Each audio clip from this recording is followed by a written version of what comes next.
ভাড়া নিয়ে বচসা, তার পরিণতি হিসেবে দিবালোকে টোটো চালককে নির্মমভাবে মারধর। ঘটনার জেরে উত্তেজনা ছড়ালো রায়গঞ্জের কলেজপাড়া বাজার এলাকায়। প্রসঙ্গত বুধবার দুপুরে কলেজপাড়া এলাকায় একদল যুবকের সঙ্গে স্থানীয় যুবকদের গন্ডগোলের জেরে সাময়িক যানজটের সৃষ্টি হয়। টোটো চালক খোকন সরকার বলেন, এক যুবক দেবীনগর পোস্ট অফিস মোড় থেকে কলেজপাড়া বাজারে আসেন। একজন আসায় টোটো চালক 20 টাকা ভাড়া চায়। শেষ থেকেই ঝামেলার সূত্রপাত। এক কথায় দু কথায় হাতাহাতির পর্যায়ে পৌঁছায় বলে জানিয়েছেন তিনি আরো জানান, 2-3 জন এসে বেধড়ক মারধর করতে থাকেন এবং ইট তুলেও মারতে উদ্যত হন। স্থানীয়রা তাদের আটকে দেন এবং ক্রুদ্ধ জনগণ তাদের উপর চড়াও হয়। পরবর্তীতে অতি সত্বর পুলিশ এসে ছেলেগুলিকে নিয়ে যায়। ঘটনা প্রসঙ্গে স্থানীয় ওয়ার্ড কোঅর্ডিনেটর অর্ণব মণ্ডল জানান, এটি সত্যি নিন্দনীয়। পেটের দায়ে টোটো চালকরা পথে নামেন, কিন্তু তাদের সঙ্গে ভাড়া নিয়ে বচসার জেরে মারধর মানা যায় না। কি হয়েছিল এখানে? টোটো ভাড়া নিয়ে আমি দেবনগর থেকে নিয়ে আসছি। আমি বলছি যে এখানে একজনের 10 টাকা আসবে না, 20 টাকা ভাড়া দাও। ঠিক আছে, 50 টাকা দিলাম, 30 টাকা দিয়েছি।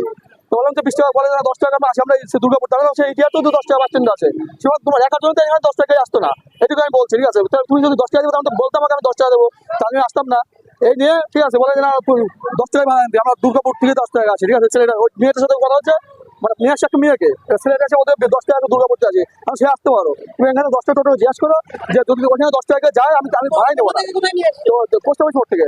ঠিক আছে, আমি বলছি 10 টাকা যায় আমি ভাড়া নেবো, 10 টাকা টোটো জিজ্ঞাসা করো, দেখো যদি যায় আমি ভাড়া নেবো না, সাইডে যাচ্ছি।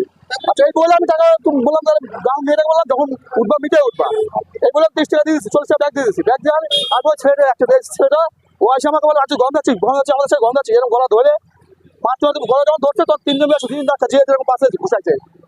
তারপর ওখানে একটা ইট দিয়ে আমাকে মারতে দিয়েছে। তখন যে দোকানে সেটা মানে আমার মামা হয়, ও আসে ঠেকাতে বলো দাদা আমার ছেলে আমার ভাগনা, তারপর ও খাবে দিকে। তাও ও বলতে আমার ভাগনা, মানে দোকানের পাশে দোকানটা, বলতে আমার ভাগনা দাদা মাইছে।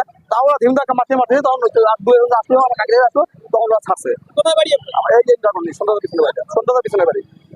কি করে টোটো চালায়? পুলিশ নিয়ে গেল, দুটো ভিতরে একটা আছে, পুলিশ নিয়ে গেল একটা। অভিযোগ জানাবে? জানাবো তো, অভিযোগ করবে। হ্যাঁ করবো। জানতে পারলে? আমি হঠাৎ করে ফোন পেলাম যে একটা মারামারি হচ্ছে, তো আমরা তৎক্ষণাৎ দৌড়ে আসলাম। তো এসে দেখি একটা টোটো চালককে নির্মমভাবে মেরেছে কিছু যুবক। আমরা সঙ্গে সঙ্গে প্রশাসনকে জানাই, পুলিশ প্রশাসন তৎপরতার সঙ্গে আসে এবং মারামারি কন্ট্রোল করে যারা মেরেছিল তাদেরকে এখান থেকে অ্যারেস্ট করে নিয়ে যায়। কতজন যুবক ছিল? 3-4 জন যতদূর সম্ভব। দিনের বেলা শহরের মতো একজন টোটো চালককে এভাবে মারধর দিনের আলোতে, কি বলবেন? কতটা ভাবাচ্ছে এটা? না এটা তো দেখুন, পেটের দায়ে ও টোটো চালায়, আর যে যুবকরা মেরেছে এটা সত্যিই আমার চোখে খুবই অন্যায়। এইভাবে কোনোদিনই কোনো নিরীহ টোটো চালকের উপর অত্যাচার করা উচিত নয়। যারা করেছে, অন্যায় করেছে, আইনের মতো ব্যবস্থা নেবে। Bureau report, news capsule.